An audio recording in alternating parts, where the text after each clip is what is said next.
যেই মানুষ আমি আল্লাহ এত আদর করে বানাইলাম, আসমান আল্লাহ বানাইছেন কুন ফায়াকুন বইলা, ফেরেশতা আল্লাহ বানাইছেন কুন ফায়াকুন বইলা, জমিন আল্লাহ বানাইছেন কুন ফায়াকুন বইলা, কিন্তু আমারে আপনারে আল্লাহ পাক কুন ফায়াকুন বইলা বানায় নাই।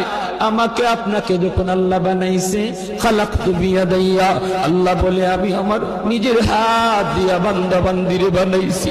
কারণ এই চেহারার মধ্যে এত দামি কপাল, ওই কপাল দিয়া বান্দা আমার কুদরতি কদমে সাজদা দিবে।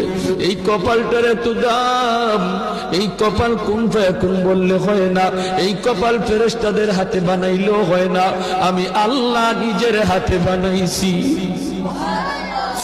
আল্লাহ পাক কই আমি আল্লাহ দেখি জমিনে কেমন অন্যায় হয়, অত্যাচার কেমন